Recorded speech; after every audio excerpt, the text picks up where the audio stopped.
I've learned that the most important questions don't have answers, they just have more questions in response. And one of the most fundamental questions that I've tried to run into in my life is, who am I? I began to realize I was not a boy. I think it took more time to figure out that just because I wasn't a boy meant I didn't have to be a girl. My name is Alok. I'm a writer and performance artist. I'm trying to challenge a world that isolates us from one another and prevents us from talking about the things that are most important to us in public. When I was a little kid, I lived life on my own terms. I utterly hated boys' clothes and the expectations that were assigned to me as someone supposed to be a boy.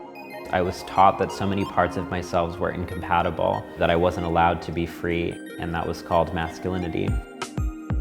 I try to flip the script in that question and say, when did my joy become too much for this society? When did my creativity have to be policed into the binary?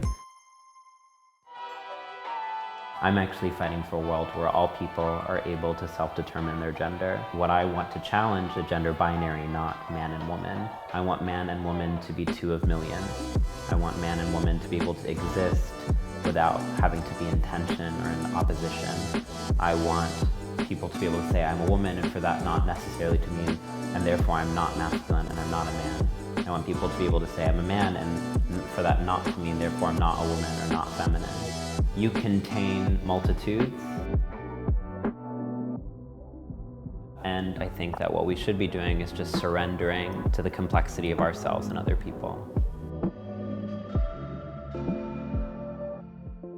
I make art because people are looking at me, but they're often not listening to me. People are looking at me, but people aren't actually thinking about what it would be like to be me. And I feel like when it comes to the trans community, we're so often looked at, but so rarely regarded, as if everything that we do is about our genders, as if I walk around and I think about gender every single moment of my day. To be honest, I'm kind of bored of the current conversation giving visibility to marginalized people, as if visibility is what we were asking for. What we were asking for is a recognition of our dignity.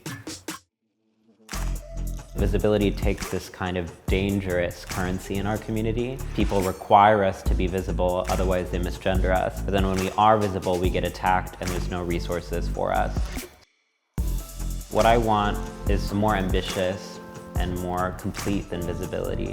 What I want is a total and fundamental shift in perspective that doesn't require us to be visible to be seen. When you're falling down, you try to grab for something to not hit the ground, and I grabbed and I found the stage, and I grabbed and I found a pen. Poetry is the way that I live my life. The thing about a poem is that you're less interested in being rational as you are in being sentimental. Today I realized how similar diaspora and dysphoria look on a page.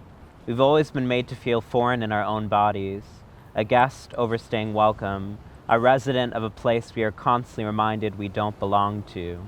Isn't diaspora its own form of dysphoria? Asking for gender is another way of asking, where did you come from? Sometimes when I answer, water comes out. I don't know what my gender is. I don't know where I'm from, what happened to me 10 years ago, but what I do know is that I'm trying. And that feels like enough.